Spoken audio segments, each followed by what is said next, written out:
Precisamente saludo con gusto en esta mesa a Manu Ureste, él es periodista de Animal Político, con el gusto de saludarte, Manu, y a Mónica Mendoza, presidenta del capítulo Veracruz de la Red Nacional de Mujeres Defensoras de la Paridad en México. Les saludo con gusto, gracias como siempre. Y bueno, les recuerdo el retraso que tenemos. Por acá va a aparecer un reloj para hacer más dinámico esto. Por favor, les pido una opinión de un minuto 30. Me arranco contigo, Manu, y pongo la pregunta que hacía hace un momento. ¿Sí hay una andanada sistemática de parte de los gobiernos ante la crítica? ¿Ya esto es sistemático? Adelante, Manu, buenas tardes, bienvenido. ¿Qué tal? Buenas tardes, un gusto estar aquí contigo y con tu auditorio. Yo creo que esta andanada no es tampoco algo tan reciente, creo que esto ya es algo que ya viene de muchos gobiernos atrás, en el sentido de que el poder siempre intenta de alguna forma pues amedrentar, ¿no?, a la opinión crítica, a las investigaciones periodísticas, pero en mi opinión es cierto que en lo que llevamos especialmente de este nuevo sexenio, pues ha habido esta situación judicial, ¿no? Incluso lo que pasaba, lo que comentabas tú antes, ¿no? Lo que pasa en Campeche con este compañero me parece algo no sé ni cómo calificarlo, del medievo digital, ¿no? Lo que sucedió también con esta mujer en Twitter, ¿no?, que tiene que pedir perdón durante 30 días seguidos, me parece algo que raya en lo grotesco, ¿no?, en lo absurdo.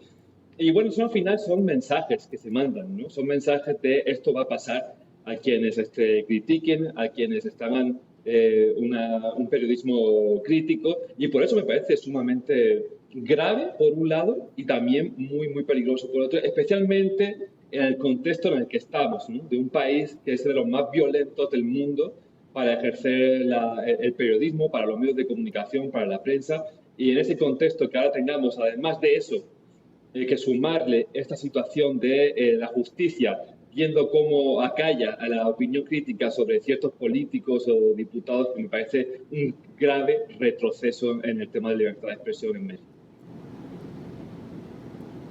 Muy bien.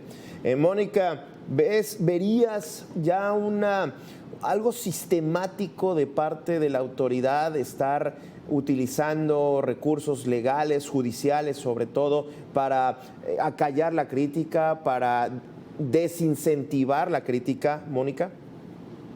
Gracias por la oportunidad. Les saludo a los dos con gusto y desde luego al auditorio, y comentar que en efecto coincido con Manu en el sentido de señalar que es parte de la esencia intrínseca de todos los gobiernos el buscar desestimar la opinión de sus opositores por diferentes vías.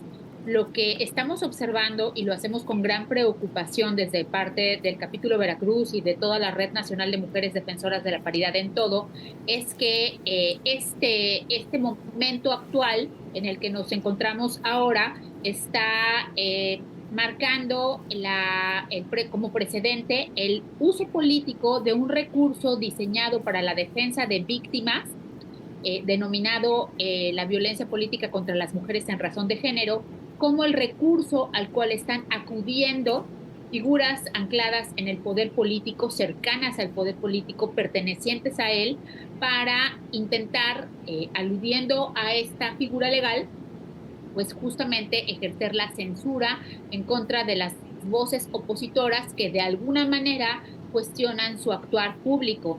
Y ese señalamiento es muy concreto por parte de nosotras en decir que no empujamos una reforma legal en esta materia para que acabara siendo el instrumento de censura con el cual desde el poder se ejerza pues este acotamiento a la libertad de expresión. Claro, qué interesante. Oye, Manu, y me parece que coincidirás, Mónica, creo que ponías la palabra contextos. El contexto en este momento en el que estamos viviendo, pues bien puede plantear eso. Estamos, digamos, sobre todo los medios de comunicación, la crítica, a un paso quizás de dejar de hacer la crítica, dejar de hacer la investigación, teniendo en cuenta sobre todo que el uso político de los instrumentos legales se está utilizando precisamente. Yo no vería todavía que estemos, o que la comunidad de periodistas, de activistas, den un paso atrás, al contrario, pero no sé si parecería que la tendencia va hacia a tratar de desincentivar que haya investigación, que haya crítica, y sobre todo hablando de contextos, la desaparición del INAI, la reforma al Poder Judicial y bueno, toda la elección de jueces afines, los acordeones. No sé si esa parte del contexto, habría que levantar las cejas al respecto, Manu. Bueno, sí, definitivamente hay que levantar las cejas porque la verdad que el contexto cada vez es más complicado no solamente para lo que es la crítica, ¿no? Sino para hacer un periodismo de investigación profundo.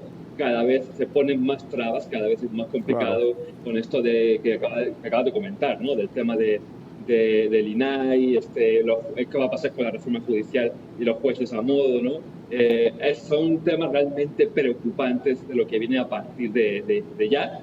No sé si esto vaya, digamos, a acabar, espero que no, con el periodismo de investigación o con el periodismo crítico, pero desde luego sí está generando, o sí va a generar que te la pienses más, ¿no? O que haya una desincentivación de esto. Yo también pienso que es también una oportunidad para todavía los periodistas que seamos mucho más rigurosos en todo lo que publicamos, expresamos y decimos, sea donde sea. Ya hemos visto que decir una simple opinión en Twitter puede tener consecuencias importantes, entonces yo creo que vamos a tener que ser mucho más cuidadosos.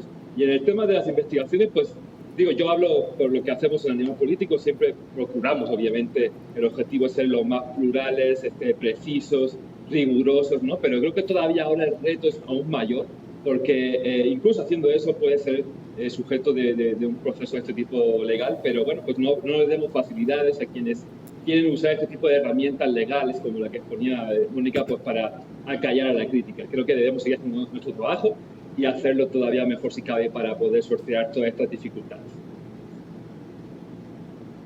Claro. En ese sentido, Mónica, tú hablabas del precedente del uso político de un instrumento como todo esto que ustedes bien decían, se impulsó la investigación de los ataques en razón de género, en violencia en razón de género en contra de la mujer. La presidenta señaló sobre todo el caso de la sentencia, de estar dando disculpas, pero no sé si le faltó más contundencia al señalarlo, al condenarlo. Sí estuvo la condena, mencionó que el poder es humildad, pero no sé si faltó quizás esa contundencia, hacerlo un poco más fuerte, señalando eso, sobre todo porque parecería que ante la falta de contundencia parecería la aceptación. Es mi percepción, por supuesto, pero ¿tú qué opinas, Mónica? Claro, qué buena pregunta y qué importante que podamos hablar de ello en un espacio tan abierto y tan plural de tanto alcance como este. A ver, las decisiones judiciales que se están tomando para determinar si algunos de los dichos de personas tuiteras o periodistas respecto del actuar público de mujeres en el ejercicio del poder son constitutivas de violencia política, en estos términos se están circunscribiendo a un fallo judicial emitido por el Tribunal Judicial del Poder Electoral de la Federación, que determina que, por ejemplo, los señalamientos alusivos al grado de parentesco de una mujer con algún familiar en el poder constituye un beneficio para favorecer su incorporación a la política. Y entonces, al amparo de esa resolución previa, es que otros tribunales están fallando en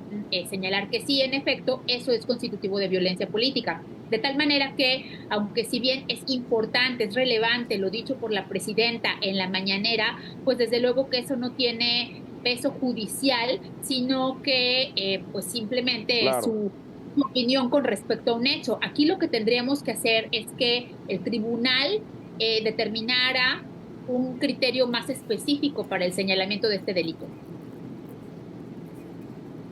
Fíjate qué interesante, criterios más específicos. Ahora, hablando de tribunales, me gustaría poner el tema para seguir. Todo esto que vivimos de la reforma al Poder Judicial, la elección de jueces, magistrados y ministros, los acordeones. No sé si seguimos en este análisis de los contextos, no sé si esto ayude o me estoy adelantando demasiado o realmente sí hay que preocuparnos teniendo en cuenta que parecería la afinidad, autoridad en el poder y juez al determinar este tipo de sentencias. No sé si me estoy adelantando, pero ¿tú qué observas, Manu? Bueno, no sé también si no estaba adelantando o no, pero yo por cómo vi cómo se desarrolló esa elección judicial, la verdad yo sí me preocupo muchísimo, ¿no? Porque yo como un reportero, ahora sí que en terreno, yo vi como por ejemplo, el estado de Veracruz, que fue donde estuve yo reporteando, pues como entre los acordeones, entre que tú le preguntabas a la gente, oiga, ¿por quién votó? No, no tengo ni idea por quién voté. ¿Y por qué votó? Menos, ¿no? Entonces, no sabemos, no tenemos certeza de quiénes están llegando realmente a esos cargos y cómo es la posible afinidad o no con el poder, ¿no? Entonces, pues yo lo que me temo, ojalá me equivoque en este análisis, pero como soy periodista, pues también tiendo a pensar mal, en el sentido de que lo que me temo es que muchos de estos actores políticos van a aprovechar, ¿no?, estas afinidades políticas de estos jueces que llegaron ahí sin saber muy bien cómo, pues para lograr conseguir, cuando un periodista o una voz crítica los incomode, pues acallarlo con un proceso legal, ¿no? Ya hoy día no es necesario, hay muchas formas de censura, ¿no? La más grave, obviamente, que vivimos también en México, que matan a periodistas, los agreden, pero además ya ahora tenemos esta otra vertiente, ¿no?, judicial, de intentar callar voces críticas con procesos judiciales que para un periodista pueden ser muy costosos, muy largos y que también no tiene una defensa del medio de comunicación donde trabaja, pues la tiene muy difícil para poder salir adelante. Entonces, bueno, yo la verdad me preocupa muchísimo también todo el tema judicial y de la reforma que se acaba de dar. Claro. Mónica ponía el contexto de la reforma judicial, la elección y los jueces que, por cierto, ya muchos les entregaron su constancia de mayoría y que estarían en agosto tomando protesta. ¿Tú verías en este contexto preocupación o, digo, no me quiero adelantar tampoco, pero a final de cuentas veremos cómo trabajan estos jueces electos popularmente, pero en este contexto, si ya vamos viendo, como usualmente se dice, el pato hace como pato, camina como pato y pues al final de cuentas es el Poder Judicial. ¿Tú qué observas al respecto en este contexto en específico, Mónica? Sí, desde luego, hay un grado de riesgo que es importante y sobre el cual, bueno, pues habrá que buscar las vías adecuadas para cómo desde la ciudadanía y, por ejemplo, las y los colegas periodistas y las personas en general vamos a poder acudir a instancias neutras para que nos garanticen ese acceso a la justicia que pues está siendo severamente cuestionado en su legitimidad a partir del proceso de selección judicial que vivimos recientemente en México. Y bueno, pues efectivamente esto que comenta Manu es cierto, ¿no? Estuvo tan manoseado que es difícil creer en su imparcialidad. Pero quisiera comentar algo que es importante, estimadísimo Gabriel. No es posible pensar en una nación democrática en donde esté comprometida la libertad de expresión. Necesitamos garantizar la libertad de expresión como un tesoro muy preciado de la vida democrática. Y eso es importante, pero nunca ponerlo a competir con otros principios igualmente constitucionales como la paridad. Necesitamos entender que efectivamente hay un trabajo que hacer por parte de los medios de comunicación para fomentar la inclusión, la igualdad, el no sexismo, la no estereotipación, pero de eso a que la crítica fundamentada se pueda sancionar hay una enorme distancia. Los dos son principios fundamentales anclados en nuestra Constitución que hay que defender, y si hay que acudir a la Corte Interamericana de Derechos Humanos, pues habrá que hacerlo. Y sobre todo, pues yo vería por los ciudadanos y muchos, como bien comentaban, muchos periodistas que realmente no tienen los recursos para pues entablar eso justamente, y eso es lo que busca este tipo de artimañas, doblegar, desgastar, y con esto pues acallas. Oigan, ¿qué escenario observan? Ya entiendo la preocupación, la comparto por supuesto. Obviamente esta mesa no la tendríamos si tuviéramos otro régimen. Recientemente se habló mucho del requiem de la democracia y que ya esto se perdió. ¿Ven eso? Sí estamos en ese escenario, vamos hacia la tiranía, y bueno, con esto me gustaría ir cerrando. Manu. Ahora me gustaría creer que no.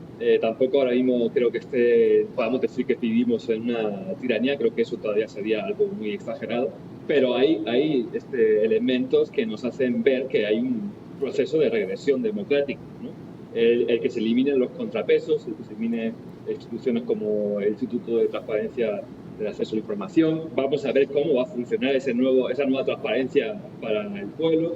Estamos un poco en veremos, pero desde luego que las señales no son las mejores, por lo menos en lo que a mi opinión respecta, y en cuanto a un tema de libertad de expresión y democracia.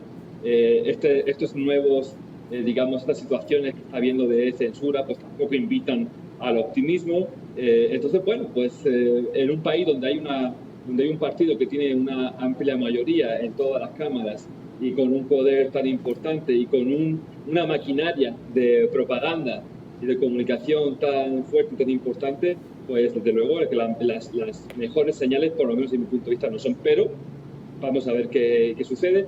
Vamos a seguir o intentar seguir haciendo el mejor periodismo posible, porque creo que es un contrapeso fundamental para nuestra sociedad.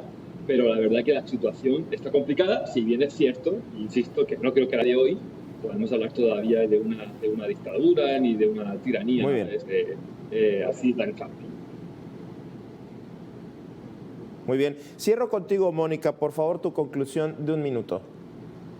Claro que sí, efectivamente estamos viviendo la tercera oleada de la autocratización, que lo que hace es disminuir pues, los márgenes de libertad de la democracia, no solo en México, sino en el resto de América Latina. Ahí que tenemos claramente que hacer, tanto periodistas como integrantes de la sociedad civil, como personas del mundo académico, tratar de fortalecernos recíprocamente y constituirnos como la resistencia real ante estos poderes autocráticos que lo que quieren es limitar, pues desde luego, nuestras capacidades de organizarnos, de pensar, de reflexionar, de tal. No debemos dejar de mirar, y eso me parece muy importante, que todos estos actos que están cometiéndose vienen desde el poder político en turno. Entonces, ojo ahí, cuidado. Muy bien.